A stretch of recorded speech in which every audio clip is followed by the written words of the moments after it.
சவுக்கு சங்கரின் மணிக்கட்டு மற்றும் கட்டைவிரல் ஆகிய 2 இடத்தில் முறிவு ஏற்பட்டுள்ளதாகவும் கையில் மாவுக்கட்டு போடப்பட்டு இருப்பதாகவும் அவரை சந்தித்த வழக்கறிஞர் கோபாலகிருஷ்ணன் தெரிவித்துள்ளார். வேண்டியதே இல்லை, அழகா ஜெயிலில் இருக்கக்கூடிய போலீஸ் ஹாஸ்பிட்டல்லையே இன்னைக்கு ஜிஹெச்ல இருக்கக்கூடிய வசதிகள் இருந்திருக்கு.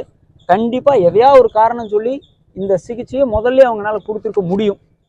என்ன ஒரு எக்ஸ்ரே எடுக்கிறதுக்கும் ஒரு 2 ஃப்ராக்சரை கண்டுபிடிக்கிறதுக்கும் என்ன ஃப்ராக்சரோட தன்மை என்னன்னு நம்மளுக்கு இப்போ வரைக்கும் தெரியல. ஃப்ராக்சர் இருக்குது, 2 ஃப்ராக்சர் கையில் மணிக்கட்டில் ஒன்றும் கட்டவரில் ஒன்று இருக்குங்கிறது உறுதிப்படுத்தப்பட்டிருக்கு.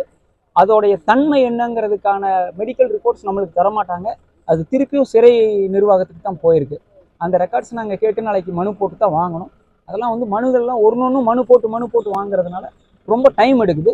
டெஃபினட்டாக பேப்பர்ஸ் கிடைக்கும். இவ்வளவு போராடி இருக்க வேண்டியதில்லை. இந்த கையில் ஒரு மாவு கட்டு போடுறதுக்கும் ஒரு அடிபட்ட ஃப்ராக்சருக்கும் இவ்வளவு போராடி இருக்க வேண்டியதில்லை.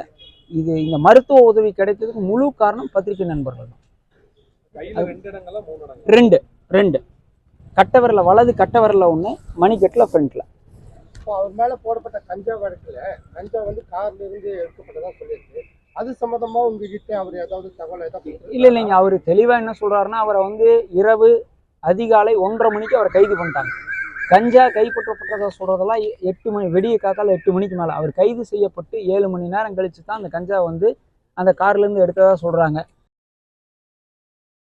செய்திகளை உள்ளது உள்ளபடி தெரிந்து கொள்ள ரெஃப்ளெக்ட் நியூஸை சப்ஸ்கிரைப் பண்ணுங்க.